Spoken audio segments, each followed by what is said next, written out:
आज पढ़ेंगे प्रश्नावली 10.2 का क्वेश्चन नंबर 7। तो सातवां क्वेश्चन क्या है। दो सेकेंद्रीय वृत्तों की त्रिज्या 5 सेंटीमीटर तथा 3 सेंटीमीटर है। बड़े वर्त की उस जीवा की लंबाई ज्ञात कीजिए जो छोटे वर्त को स्पर्श करती है। यानी सबसे पहले तो दो वर्त बनाने हैं। मान लेते हैं ये 5 सेंटीमीटर का है और एक दूसरा बना लेते हैं जो ये बना लेते हैं 3 सेंटीमीटर का। ठीक है, अब क्या दिया सेकेंद्रीय। सेकेंद्रीय का मतलब क्या होता है, दोनों का केंद्र एक ही होना चाहिए। जैसे मान लो ये ले लिया मैंने और इसको भी इसके अंदर डाल देता हूँ, दोनों के अंदर समान तभी होंगे। ये मान लेते हैं, ठीक है। और इनका केंद्र बिंदु मान लेता हूँ मैं, ये इसको दे देता हूँ केंद्र। केंद्र को नॉर्मली ओ ही लिखते हैं तो मैं ओ ले लेता हूँ। अब देखो 5 सेंटीमीटर, तो ये बड़े वाली की त्रिज्या 5 है और छोटे वाली की 3 होगी। ठीक है, और उस जीवा की लंबाई ज्ञात कीजिए। बड़े वर्त की जीवा मतलब यहाँ से ये स्पर्श करेगी, तो ये स्पर्श रेखा मैं यहाँ खींच लेता हूँ। ये मान लेता हूँ ये है, इसको दे देता हूँ बिंदु ए, इसको दे देता हूँ बिंदु बी। अब देखो छोटे वर्त की त्रिज्या क्या है, छोटे वर्त की त्रिज्या तो है ये, ठीक है। कितनी है, 3 सेंटीमीटर। और बड़े वर्त की त्रिज्या कौन सी है, बड़े वर्त की त्रिज्या ले लेता हूँ मैं इस कलर में, ये यही होगी त्रिज्या। क्योंकि त्रिज्या चाहे इस साइड ले लो, कहीं पे भी ले लो, जैसे मान लो यहाँ पे ले लो, त्रिज्या सभी जगह सेम होती है तो मैं यहीं पे ले लेता हूँ। और इस ये है 5 सेंटीमीटर। अब मुझे ज्ञात क्या करना है, मुझे ज्ञात करना है ए बी। तो मैं ए बी निकाल सकता हूँ ना, क्योंकि जितना ये होगा ना, इसको दे देता हूँ बिंदु में डी। तो ए बी में क्या है, यहाँ पे चाहो तो ए डी और डी भी बराबर है, या फिर चाहो तो एक ऐसे भी निकाल सकते हो। उत्तर तो दोनों में समान ही आएगा, क्योंकि यहाँ पे भी ये कितना है, 5 है और ये भी 5 है, ये बीच वाली 3, इसका मतलब ये दोनों भुजा भी क्या होगी, बराबर होगी। ठीक है, तो सबसे पहले देखो दिया वो लिख लेंगे। दिया है, क्या दिया है, ए डी। ए डी बराबर कितना है, 3 सेंटीमीटर। फिर सॉरी ए डी नहीं, ए ओ डी, ये ए नहीं है ये ओ है, ओ डी, क्योंकि मैंने केंद्र बिंदु ओ लिया। ठीक है, अब ए ओ लिख लो या फिर बी ओ लिख लो, दोनों बराबर ही है, 5 सेंटीमीटर। मुझे निकालना है क्या, मुझे निकालना है ए बी। तो ए बी में क्या है, ए बी निकालना है। अब यहाँ पे मैं क्या लिख सकता हूँ, मैं लिख सकता हूँ ए डी बराबर है बी डी। ठीक है, क्यों बराबर है, क्योंकि देख लो यहाँ पे ये दोनों समरूप त्रिभुज बन रही है।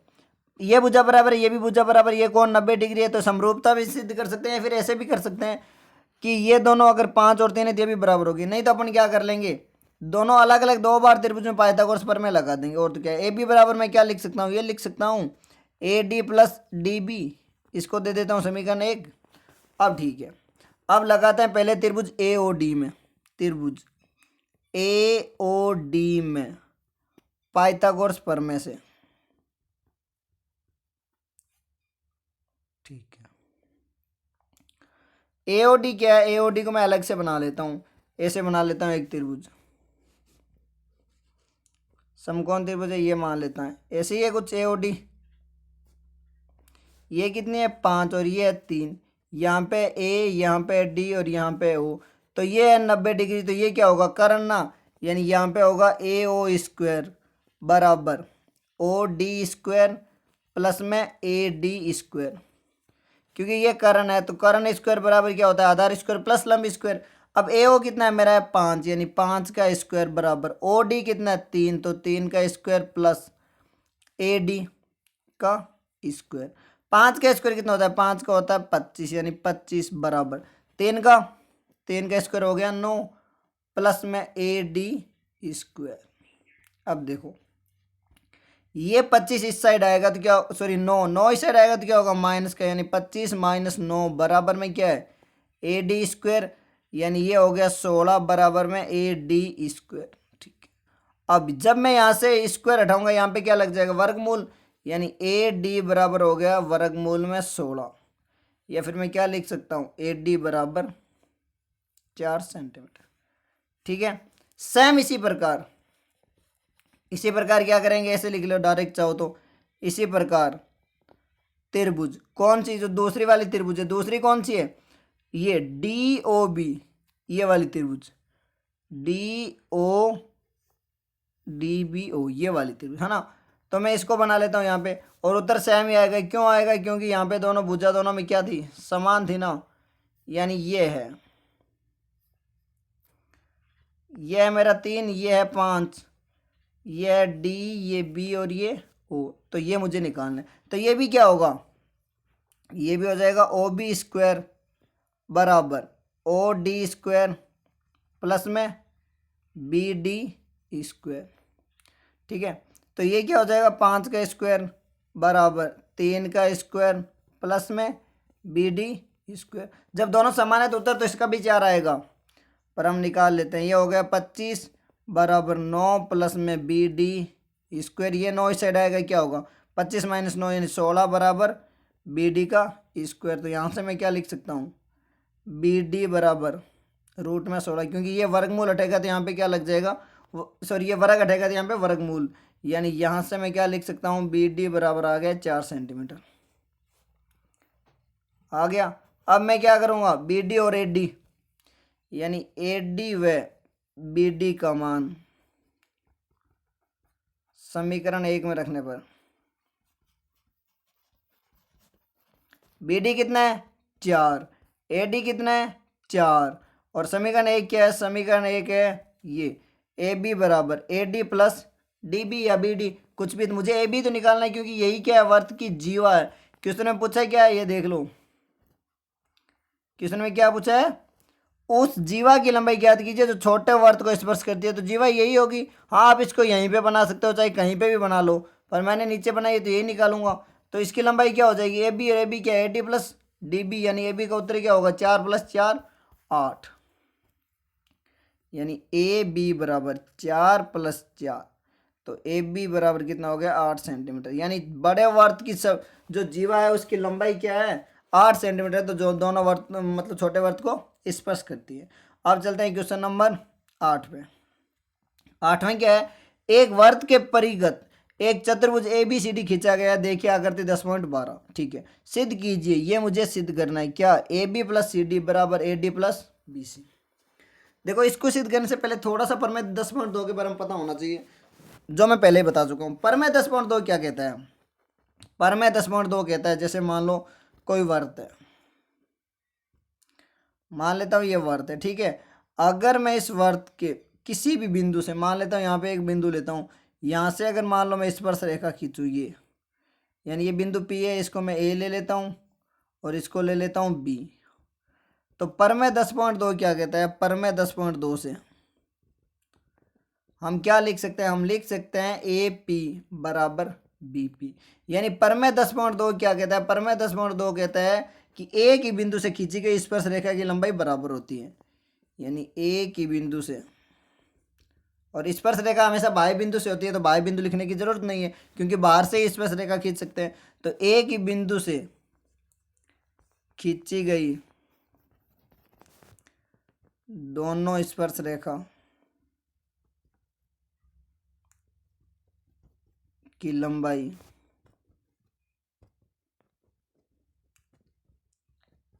बराबर होती है, क्या होती है, यही क्या है परमेय 10.2। यानी परमेय 10.2 क्या कहता है, अगर कभी भी मान लो ये बाह्य बिंदु पी लिया मैंने, इससे अगर मैं स्पर्श रेखा यहाँ पे और यहाँ पे खींचूँ तो हमेशा दोनों की लंबाई क्या होती है, बराबर होती है। बस यही बोलता है परमेय 10.2। ठीक है, अब मुझे यही परमेय 10.2 लगा के यही क्या करना है, सिद्ध करना है, और कुछ नहीं करना है। तो इसको हटा देता हूँ, अब करते हैं क्वेश्चन।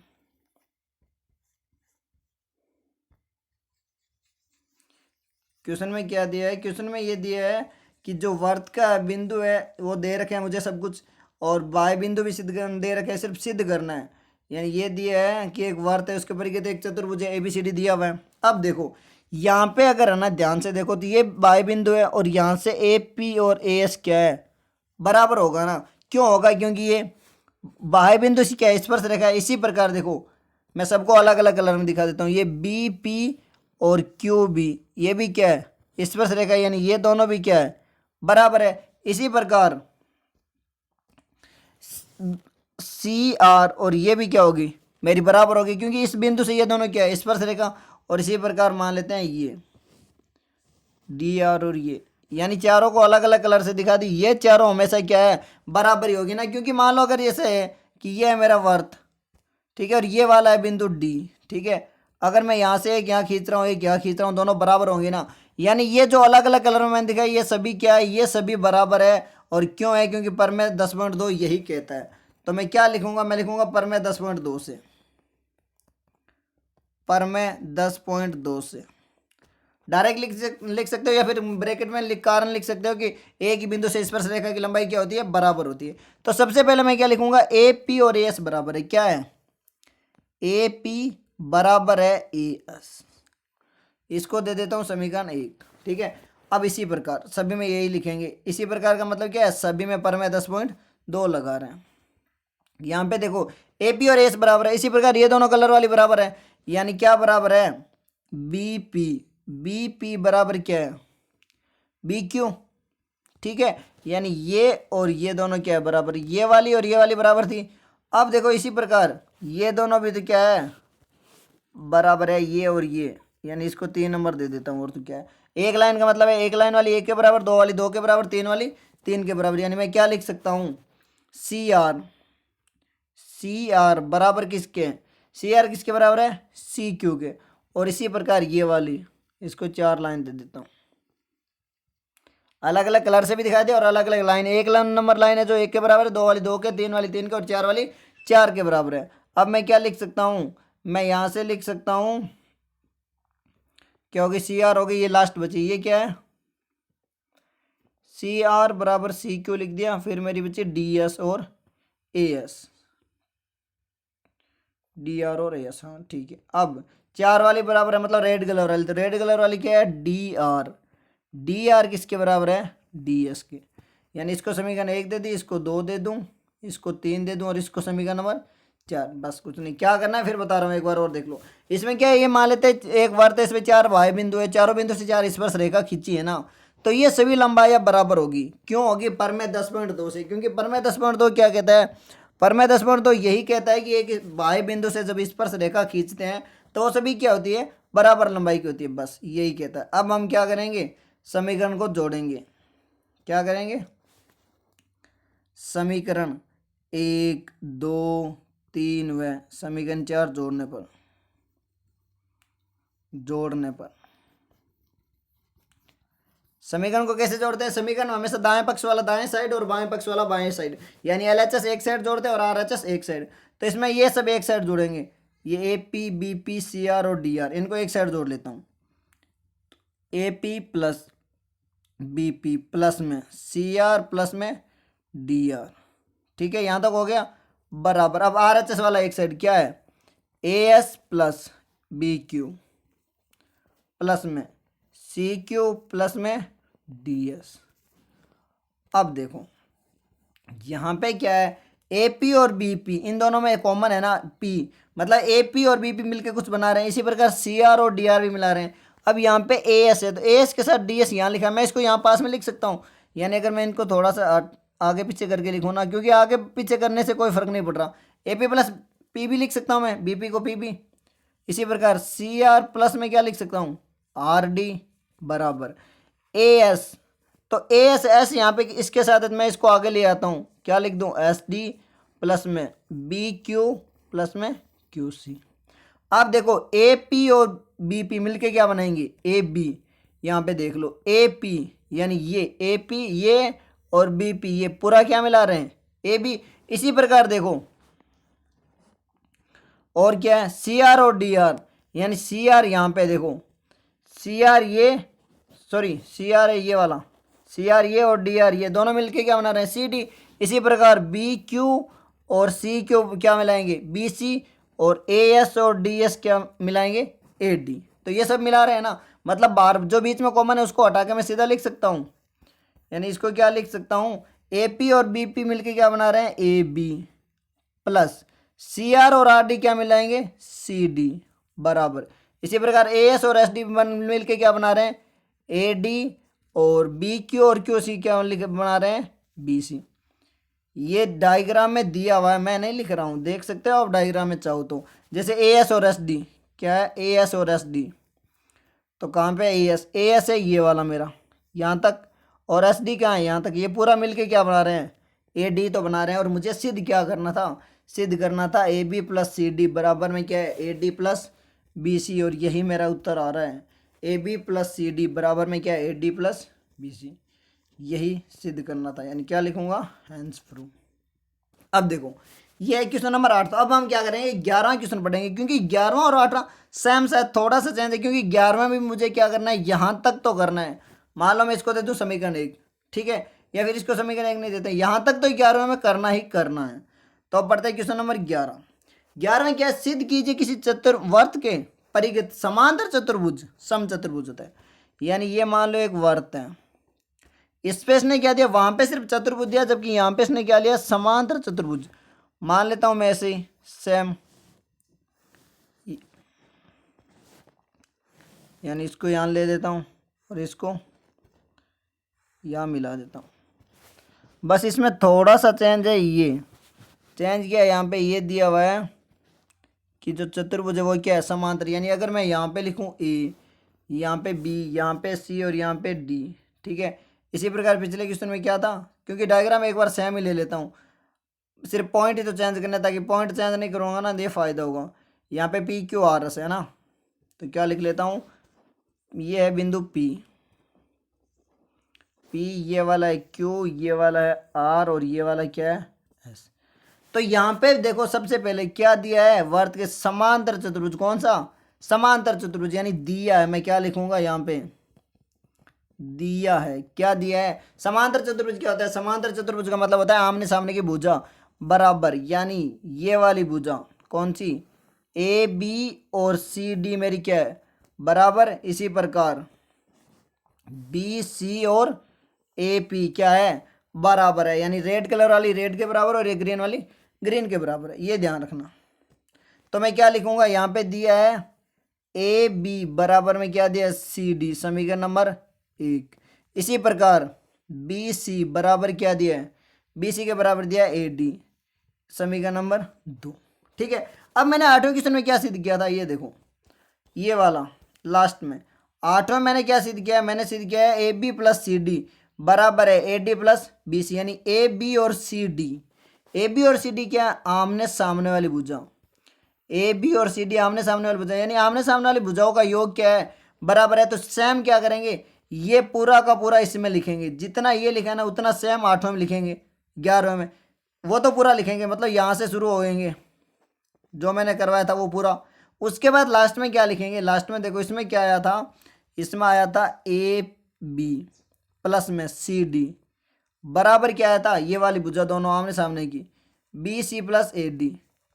ये मेरा 8वें में आया था ना, मतलब यहां तक मुझे 8वें वाला सेम करना है, ठीक है। अब मैं क्या करूंगा, अब देखो समीकरण 1 देखो, समीकरण 1 में क्या ए बी और सी डी बराबर है, और समीकरण 2 में क्या बी सी और ए डी बराबर है। तो मैं क्या लिखूंगा, समीकरण 1 व 2 से क्या लिखूंगा, समीकरण 1 व समीकरण 2 से, समीकरण 1 और 2 से मैं क्या करूंगा, समीकरण 1 में क्या है ए बी की जगह मैं क्या कर सकता हूँ सी डी, या सी डी की जगह क्या लिख सकता हूँ ए बी, चाहो तो ए बी की जगह सी डी या फिर सी डी की जगह ए डी लिख सकते हो। तो मैं सी डी की जगह ए बी लिख लेता हूँ, यानी ए बी प्लस इस सी डी की जगह मैं लिख रहा हूँ ए बी बराबर, यहाँ पे क्या है बी सी, तो B C plus A D की जगह यहाँ पे भी वही है, चाहो तो ए डी की जगह बी सी या फिर बी सी की जगह ए डी लिख लो। तो मैं ए डी की जगह क्या लिख रहा हूँ बी सी, तो ए बी और ए बी मिलकर क्या हुआ 2ab, एक और एक 2 ही होते हैं। इसी प्रकार एक बी सी और एक बी सी मिलकर क्या बना 2bc,